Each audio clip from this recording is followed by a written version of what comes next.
Out to Fenway Park, Mookie Betts showing his respect prior to the game, greeting O's players, including Adam Jones and Manny Machado in the outfield.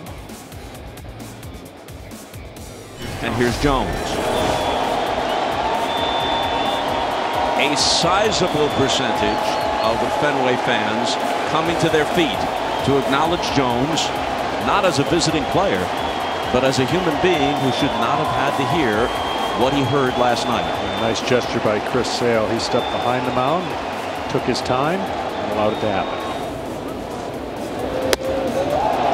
On 3 pitches, Jones strikes out. The fans here cheer Jones striking out for the right reasons, and they boo Manny Machado for the right baseball reasons. So that came close, and there's a warning. There's a warning right there. It was Mookie Betts who was hit by Dylan Bundy last night. Watch, he goes inside, he gets hit in the hip. I don't care what side you're on, you can't really determine what the intent was there because it was handled and done so right. And that was viewed as some kind of retaliation, at least by some, for Matt Barnes throwing behind Manny Machado after Machado's slide injured Dustin Pedroia. Home plate umpire DJ Rayburn issues the warning right away. And what does Sale do?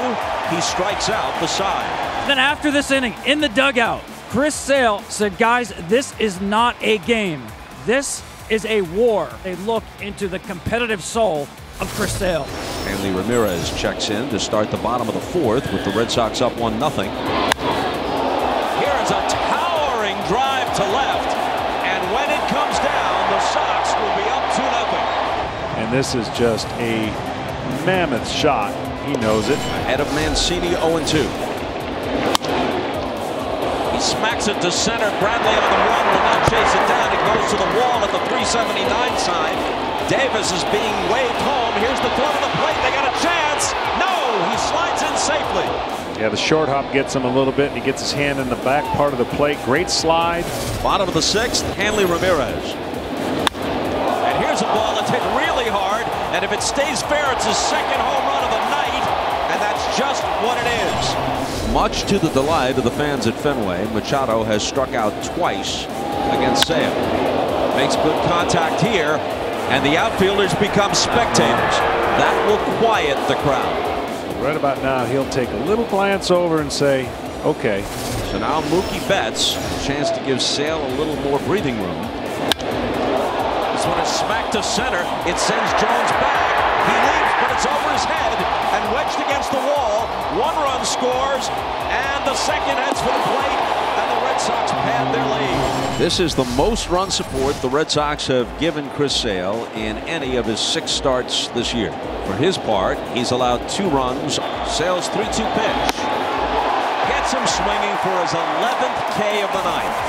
11 strikeouts, becoming the first Red Sox left-hander in history with 5 consecutive starts with at least 10 strikeouts. Jackie Bradley Jr., 3-2 pitch. A high pop into shallow left. Back goes Hardy from short, and it gets away from him and drops. Double play. And a double play. Infield fly rule, and the runner forgot. Unless neither of the umpires signaled for the infield fly rule. I didn't see it myself. So that's the case. They didn't signal. As you can see, the umpires do not call infield fly here, rightfully so, because that is not a normal effort for an infielder. Now, Moreland leaves the bag and is tagged out. Scope tags second base to force out Pedroia, throws to first base. Davis steps on first to get Bradley out, who did not run out the pop fly. I'm going to call that a triple play. The Red Sox within 1 out of the victory. Chris Davis is 0 for 2 with a walk. Swing and a miss. They're going to have to throw to first to finish the game, and they do. Time of the game, fairly brisk, but not uneventful. And this is a rivalry that will have a lot of feelings and a lot of action. Well, in Game 2 of the 4-game series between the Orioles and Red Sox at Fenway Park, it was Chris Sale who provided the pitching for Boston, and Hanley Ramirez provided the power. Yeah, and this just out, StatCast powered by AWS, says Chris Sale is pretty good. Pretty good is he with his fastball velocity anywhere up to 98 miles an hour, and you see the spin rate. But then he's got a complement of a slider that is absolutely filthy. You see the spin rate on it, 81 miles an hour. But then he'll throw in this changeup. This changeup he'll throw at any time, and especially when you're trying to get his fastball first pitch, he'll throw a lot of changeups and mess you up. The only thing Chris Sale needs is runs, and Hanley Ramirez was able to do that, and he did it in a big way. Broke out with a couple home runs, exit velocity well over 100. You see how far it went and the launch angle. For this one, he made sure it was out in a hurry. 442 feet, 112 miles per hour. And for Chris Sale, which all the talk was, can they get him some runs? They did, and he didn't disappoint. There was also a triple play in this game, but we're not even going to try to explain it. Just take it from us. There was a triple play late in the game, and the Red Sox win it 5-2.